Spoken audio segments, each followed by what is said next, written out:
So you're interested in starting a private practice and you're trying to think of where can you start and what do you need? Well, one of the things that you're going to need is to make sure that you have the proper license. Having the proper license will help you within your state to know what services you can and what services you can't offer. The one thing you want to make sure not to do is represent yourself as someone who can offer services that cannot. For example, if you are not a psychiatrist, right, or you don't have any kind of medical degree, you won't be able to offer medications.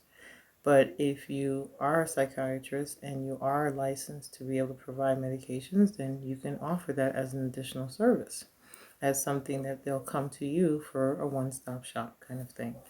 Where if you're a licensed professional counselor and you, or a licensed social worker, and you want to be able to engage in certain therapies or certain testing, you have to make sure that you're trained to do that test and that you have the authorization to do that based on your licensor. So certain testing requires certain types of license.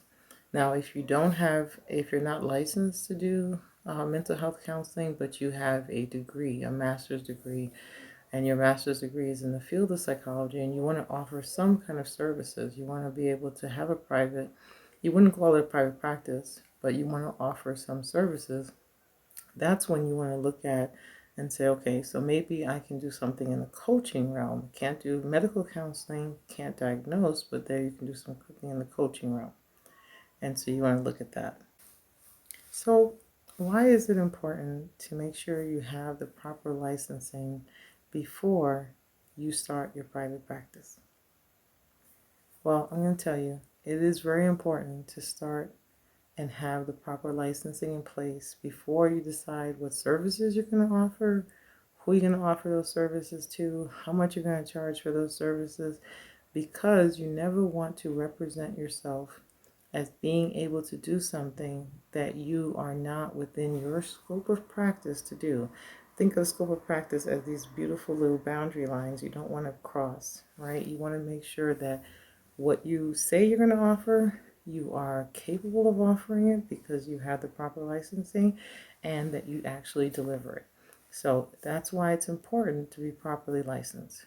So if you have, for example, if you're not licensed by your state board to be a licensed professional counselor or a licensed social worker, and you still want to provide therapeutic medical counseling, you are not eligible to do that in most states because you need to have the licensing that required the postmaster's internship hours, and required passing a test, passing the postmaster's internship hours, being supervised, and then getting your formal license. So without that, there are certain limitations to what services you can provide. If you're just a master's level without a license, you can probably most likely provide coaching services. So coaching services helping people get motivated, get unstuck. So think of yourself as more of someone who's going to do a lot of motivational work, a lot of very practical stuff from time management type of things, or stress management, or goal-oriented action steps, things that do not require a diagnosis, that don't require treatment. So things that are much more in the someone is stuck and they're trying to get unstuck, and you're just giving them a plan of action to do it, and you're kind of guiding them through the process. Where if you have a licensure, then you can do a medical counseling. You can do counseling that can lead to a diagnosis, further services, and then you're going to pick your modalities and ways of treating. Also, then the next level would be if you were a psychologist or psychiatrist where you can prescribe medications, and or a psychologist where you can do certain critical testing that others can't do because they're not licensed or equipped to do the testing, right? There's also some consulting and some types of evaluations that are required to be done by a psychiatrist or psychologist that a licensed professional counselor or a licensed social worker would not be able to do without the proper credentialing to do that. And so first, look at what you have. Go to your state board, look at your code of ethics, look at ask your state board what kind of services can you offer, and then decide, okay, if these are what I can offer, what does it look like when I'm putting this into practice? Who do I want to work with? How do I want to deliver the services? And what do I specifically feel really equipped and passionate just to do? And to do it on a daily basis, on a weekly basis, on a yearly basis. Because once you open up your practice and you start offering those services, you're going to do them very repetitively. So you want to make sure you're doing something that you're really excited about, right? That you are have a lot to offer in that area, because that's an area that you're drawn to. That doesn't mean you can't serve people in various areas, but you want to do something that really is like the heart of what you offer, that allows you to niche down, that allows you to say, okay, this is what I want to specialize in, which will allow you to get to your customers and really build a client base so much faster and stronger, because you know exactly what you want to offer and you communicate it, and they can come to you to get that service. So it's important, before you start anything, to check with your state board, check with your licensing board to make sure this is what you can offer and that you're operating within your scope of practice. Because you don't want to go out there offering something that you're not able to deliver because it's outside your scope of practice.